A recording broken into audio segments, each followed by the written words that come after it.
I always believed my mother was the most honest person in my life. She told me everything. Or at least, that's what I thought. Until the night I found the old photo hidden in a box she said never existed, and the man in that photo was not my father. The worst part? He looked exactly like me. I didn't understand it at first. I tried to convince myself it was nothing. Maybe a relative, maybe an old friend. But deep down, something felt wrong. Very wrong. My name is Daniel. I'm 26 years old. And until 2 weeks ago, I thought I knew exactly who I was. I grew up in a quiet house with my mom and my dad. My dad was strict, distant, but present. He worked long hours and didn't talk much. My mom, on the other hand, was warm, caring, always there for me. She used to say, "Family is everything." I believed her. But now, I don't even know what family means anymore. It all started on a rainy evening. I came home earlier than usual. My mom wasn't there, which was strange. She always texted me if she was going out. The house felt off, too quiet. I tried to ignore it, but something kept pulling me toward their bedroom. I wasn't the type to snoop. I respected their space, but that night, I opened the door. I don't know why. Maybe I was looking for something. Or maybe something was waiting for me. At first, everything looked normal. The bed was made, the curtains were closed, nothing unusual. Until I noticed the closet. It was slightly open, just enough to catch my attention. I walked closer. My heart started beating faster. I told myself I was being paranoid, but I opened it anyway. Inside, everything was neat.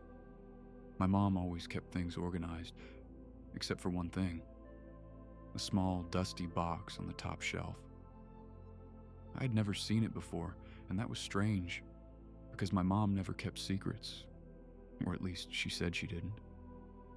I reached up and pulled the box down. My hands were shaking. I hesitated for a moment.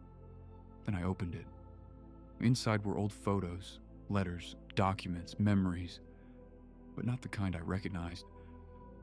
I flipped through the photos slowly. Different places, different people, and then I saw him. A man standing next to my mother. They were smiling, not like friends, not like strangers, like something more, something real, something deep. I stared at his face, and that's when my stomach dropped. He looked like me. Same eyes, same jaw, same expression. It felt like looking into a mirror. "No," I whispered. It didn't make sense. It couldn't make sense. My father was my father, right? I kept digging through the box. There were letters, old handwritten letters, all addressed to my mom. I picked one up. My hands were trembling now. I opened it carefully. The paper was worn, the ink slightly faded, but the words were clear. "I miss you, and I miss him too. I wish I could see my son again." My heart stopped. My son. I read it again, and again, hoping I misunderstood, but I didn't. I couldn't. That's when I heard the front door open. My mom was home. I froze. I didn't know what to do. Should I hide the box? Pretend nothing happened? Or confront her? My mind was racing. My chest felt tight. I quickly put everything back, but not perfectly. The photo slipped from my hand and fell to the floor. I didn't notice until it was too late. "Daniel?" Her voice right behind me. I turned slowly. She was standing in the doorway, looking at me, then at the box, then at the photo on the floor. Her face changed instantly. The warmth disappeared, replaced by something I had never seen before. Fear, pure fear. And that's when I realized she knew exactly what I had found. But what she said next changed everything. "Where did you find that?" Her voice wasn't angry. It was worse. It was shaking. I had never seen my mom like this before, not once in my entire life. I was just looking for something, I said. It sounded weak, even to me. Her eyes didn't leave the photo. Put it back, she whispered. That's when I knew. This wasn't just an old memory. This was a secret. A big one. No, I said quietly. The word surprised even me. Her head snapped up. What? I said no, I repeated. My heart was pounding so hard I could hear it in my ears. Who is he?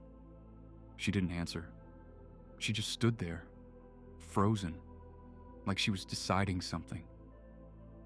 I asked you a question, I said louder this time. Still nothing. And that silence, it scared me more than anything. Mom, who is he? Her lips trembled. I told you to put it back, she said again, but now her voice was breaking. I shook my head. No, not this time. Something inside me had changed. I couldn't ignore this, not anymore. I read the letters, I said. That got her attention. Her eyes widened. What letters? The ones in the box, I replied. The ones from him. She stepped forward, too fast. Give them to me. No. Daniel, give them to me right now. No, I shouted. The room went silent. We both froze. I had never raised my voice at her before, not like that. Tears started forming in her eyes. Please, she whispered. That word hit me harder than anything. Please, not because I said so, not I'm your mother, just please. What is going on? I asked, my voice softer now. She looked at me, really looked at me, and for a moment, I saw guilt, deep, painful guilt. I was going to tell you, she said. That sentence made my stomach twist. Tell me what? I asked. She hesitated, and that hesitation, it said everything. Mom, I whispered. Is he my father? The question hung in the air, heavy, unavoidable. She closed her eyes, and for a second, I thought she wouldn't answer.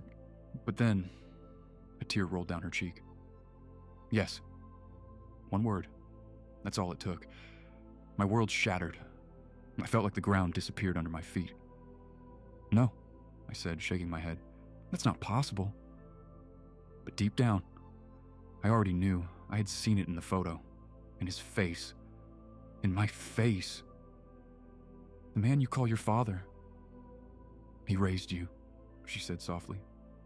That's not what I asked, I snapped. She flinched. I asked if he's my real father. Silence. Then she whispered, No. I stepped back. I couldn't breathe. Everything felt wrong, fake, like my entire life had been a lie. How long? I asked. She didn't answer. How long? I shouted. All your life, she cried. The words hit me like a punch. All your life. I laughed, but there was no humor in it. Wow, I said. That's impressive. Daniel, no, I cut her off. Don't. I couldn't listen to her. Not right now. Maybe not ever. Who is he? I asked again, holding up the photo. She looked at it, then at me, and that fear came back, stronger this time. You can't find him, she said. That made me pause. What? You can't look for him, she repeated. Now I was confused. Why not? She shook her head. No, you don't understand. Then explain it to me, I shouted. Tears were streaming down her face now. I tried to protect you, she said. From what? I demanded.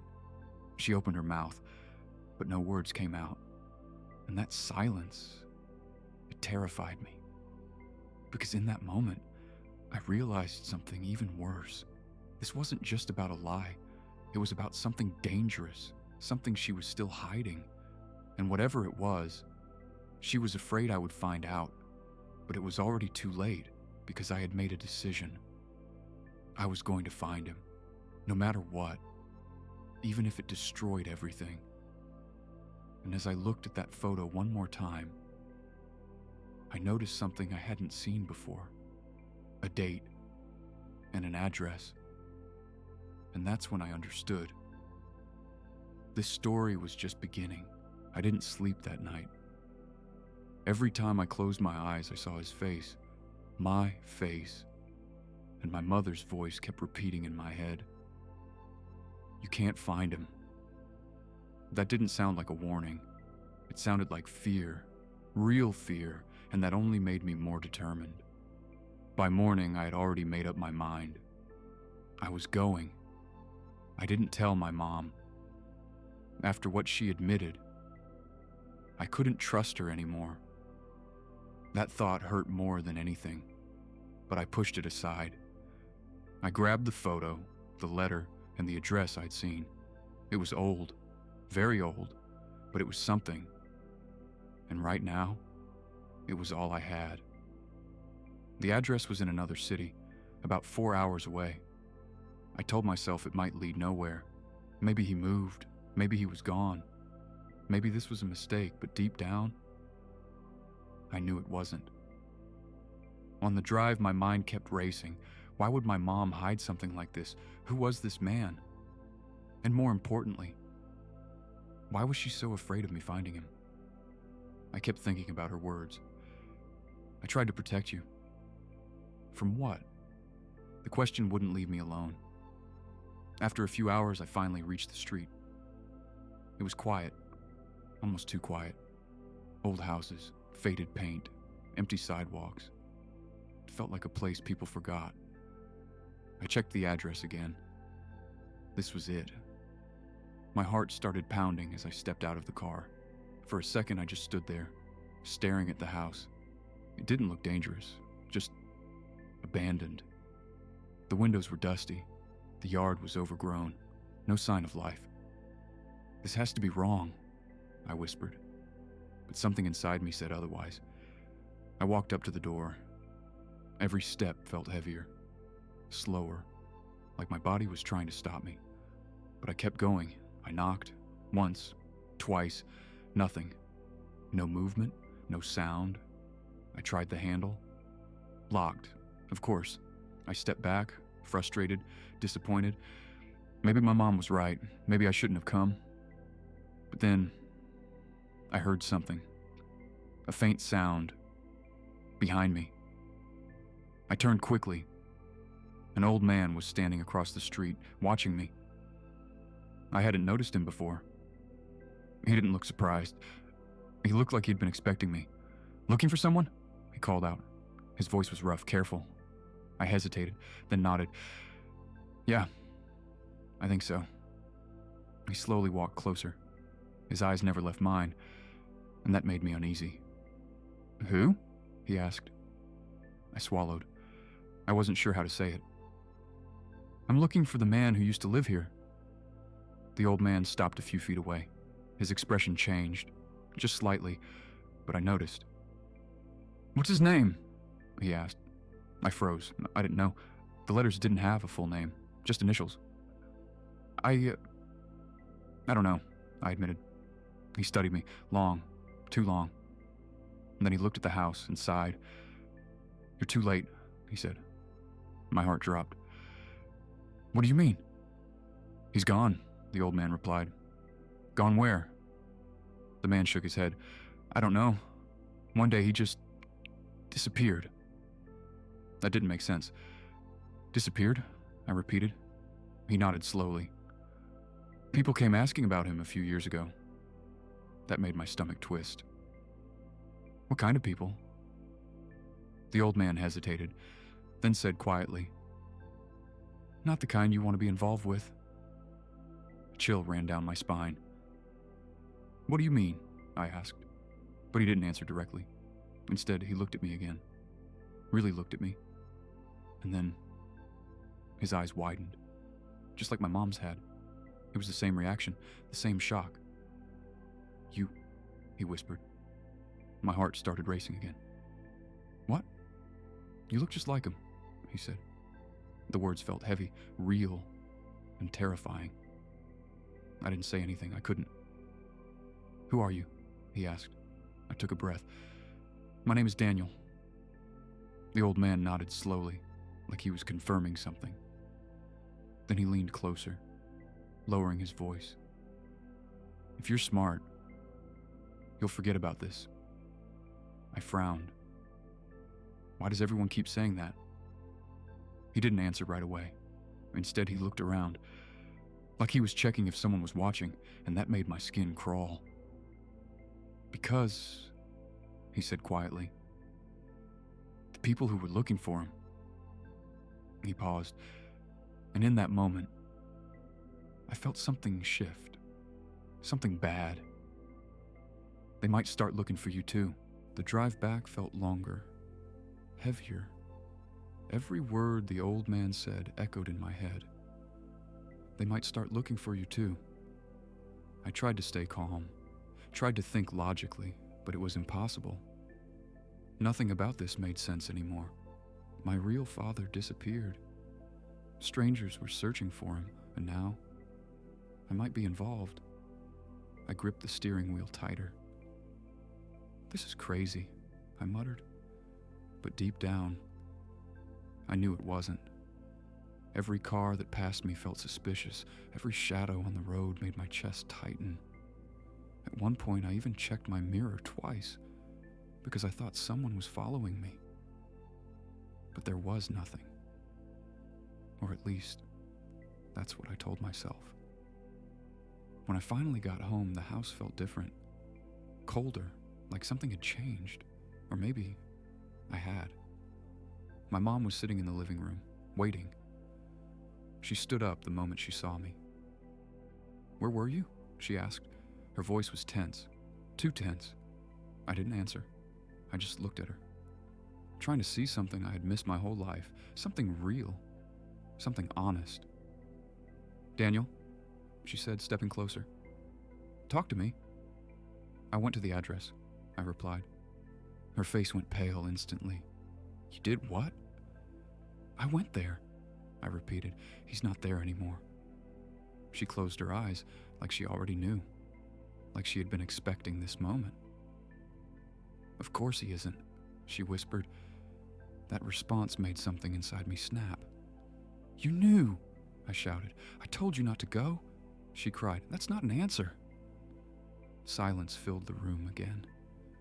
But this time, it was different, heavier, more dangerous, like something was about to break. "I met someone," I continued. Her eyes opened quickly. "Who?" "An old man. He said people were looking for him." Her breath caught. I saw it. That fear again, stronger than ever, more real than anything she had shown before. "What kind of people?" I asked. She didn't respond, not even a word. "Mom?" I said, my voice dropping.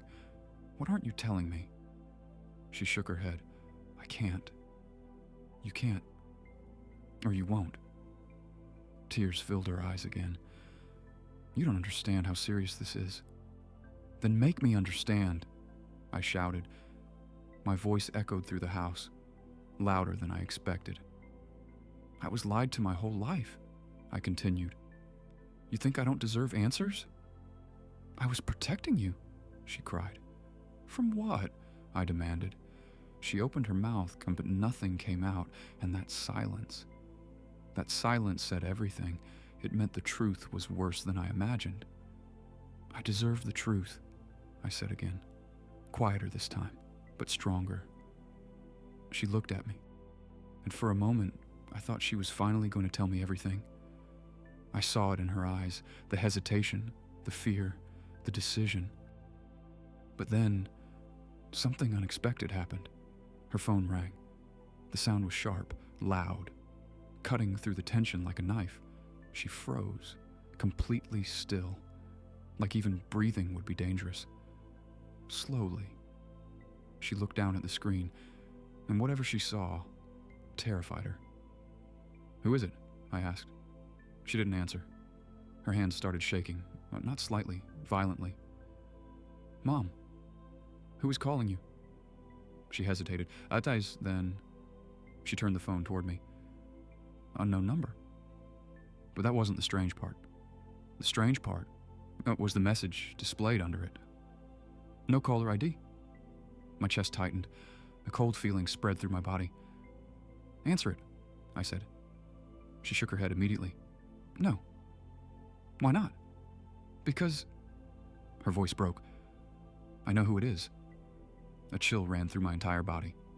How? I asked. She didn't answer right away. Instead, she whispered something.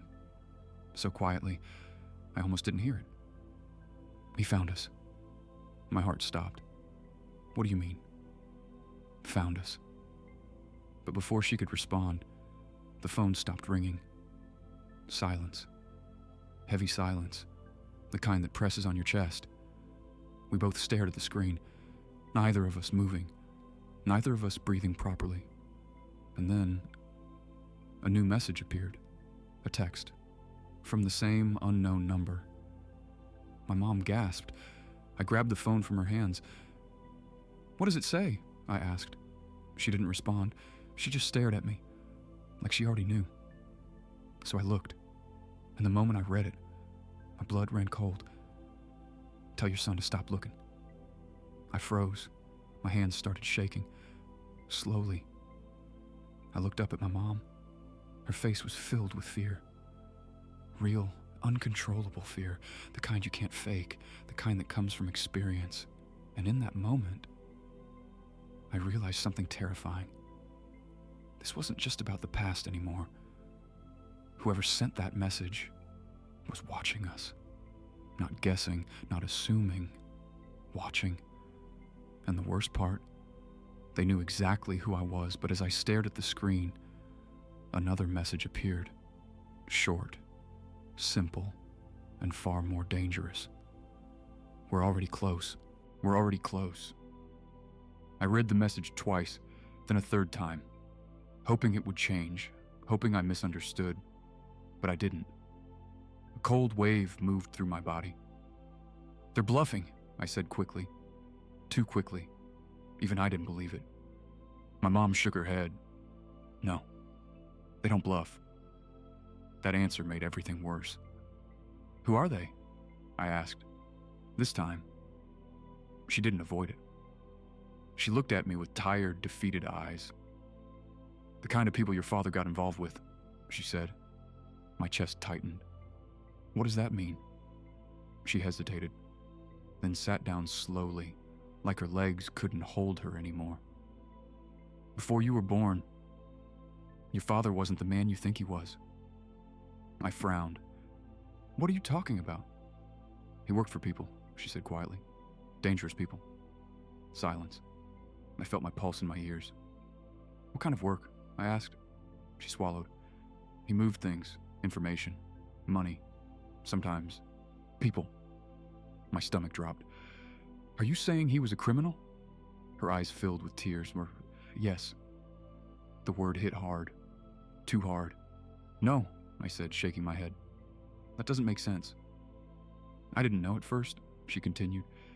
He was kind, charming. He made me feel safe. She laughed bitterly. Ironic, isn't it? I didn't respond. I couldn't. I found out when I was pregnant with you, she said. That made me look up. What? I overheard a conversation, she continued. Things I was never supposed to hear. Her hands started shaking again. They were planning something big. What kind of something? I asked. She looked at me, and for a moment, I saw pure regret. I don't know all the details, she said, but I knew it was dangerous. And you stayed? I asked. I tried to leave, she said quickly, but it wasn't that simple. Why not? Because by then, I knew too much. The room felt smaller, tighter. They don't let people walk away, she whispered. A chill ran down my spine. So what happened? I asked. She took a deep breath. Your father found out I knew. I leaned forward. And? He told me we had to disappear, she said. That surprised me. He wanted to leave? She nodded. Yes, he said he was done. That he didn't want that life anymore. And you believed him? I wanted to, she admitted. There was a long pause. But? I asked, her eyes filled with tears again. But you can't just leave people like that, she said. My chest tightened. What happened to him? She looked down. I don't know, she whispered. You don't know? I repeated. He left one night, she said. Told me to pack a bag and be ready. And then? He never came back. Silence. Heavy, unbearable. So he just disappeared? I asked. She nodded slowly. A few days later, people came looking for him. My heart started racing again. The same people? I asked. Yes. What did they want? You, she said. That word hit harder than anything else. Me? They thought he left something with me, she explained. Something important. What kind of thing? I don't know, she said. And I didn't want to know. I ran a hand through my hair. This is insane. I told them I didn't know anything, she continued. I begged them to leave us alone. And did they? I asked. For a while, she said quietly. That didn't sound reassuring. For a while? I repeated. She nodded. I changed everything. My name, my life. I met the man you grew up calling your father. I stayed silent. He agreed to help me, she said. To protect you, to give you a normal life. That part hurt, more than I expected. So my whole life, I said slowly, was a lie. It was protection, she corrected. It was a lie, I repeated. She didn't argue this time. Why now? I asked. Why are they coming back now? Her face went pale again. Because you started looking, she said. That made my stomach drop. So this is my fault? No, she said quickly. It's not your fault. But they found us because of me. She didn't respond, and that silence was enough. I looked at the phone again. The messages were still there, cold, real, watching us. What do they want now? I asked. She hesitated, then said the words I was afraid to hear. You. My heart stopped. Why me? She looked at me, and this time, there was no hesitation. Because whatever your father took... She paused, her voice shaking. They think he gave it to you. To me? I repeated. My voice barely came out. It didn't make sense. How could he give me something? I was a baby. I don't know, my mom said. But they believe it. I started pacing the room. This was too much. Too fast. So what? They think I'm hiding something? I asked. Yes. That's insane. I know, she said, but they don't care about logic. I stopped, looked at her. What happens if they don't find it? Her eyes filled with fear again. They won't stop. A heavy silence filled the room. I already knew what she meant. They'll keep coming, she added quietly. For me, I said. She didn't answer. She didn't have to. I ran my hands over my face, trying to think, trying to breathe. There has to be something, I said. Some clue. Something he left. My mom hesitated, and that hesitation caught my attention immediately. What? I asked. She looked at me, then away. Mom. There was one thing, she admitted. My heart skipped. What thing? The key, she said. I frowned. The key? She nodded slowly. He gave it to me the night he disappeared. Where is it? I asked quickly. She stood up, walked toward the hallway. I followed her, my heart pounding again. She stopped near an old cabinet, one I'd seen my whole life, but never paid attention to. She opened a small hidden drawer and pulled something out.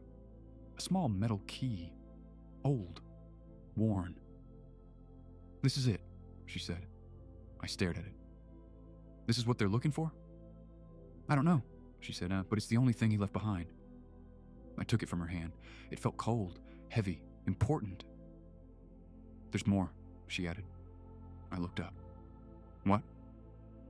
He told me something that night, she said. What did he say? Her voice dropped to a whisper. If anything happens, this will lead you to the truth. My grip tightened on the key. The truth about what? She shook her head. I don't know. Of course she didn't. Nothing in this story was simple. So what do we do? I asked. She looked at me, fear and hope mixed in her eyes. We run, she said. I shook my head. No. Her expression changed. What? I'm not running, I said. Daniel, you don't understand. No. I cut her off. I finally do. I held up the key. This is the answer. This is the danger, she corrected. Same thing, I said. She stared at me. You sound just like him. That made me pause. For a second. But only a second. Then maybe that's not a bad thing, I said. Her eyes widened. You don't know what you're saying. Maybe not, I admitted. But I know one thing.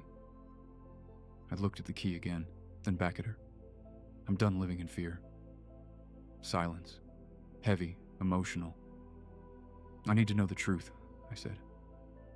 And if the truth is dangerous? She asked.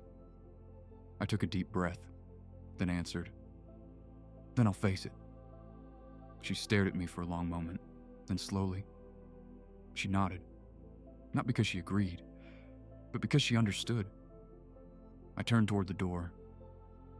Where are you going? She asked. I stopped, looked back at her. To find out what my father left behind. My hand tightened around the key, and why they're willing to hunt me for it. She took a step toward me. Daniel, be careful. I gave a small, uncertain smile. I think it's too late for that. And as I stepped outside, I felt something change inside me. Fear was still there, but now it was mixed with something else. Determination. Because for the first time in my life, I wasn't running from the truth. I was running toward it, but deep down, I knew one thing. Whatever that key unlocked was going to change everything. And I had no idea if I was ready for it.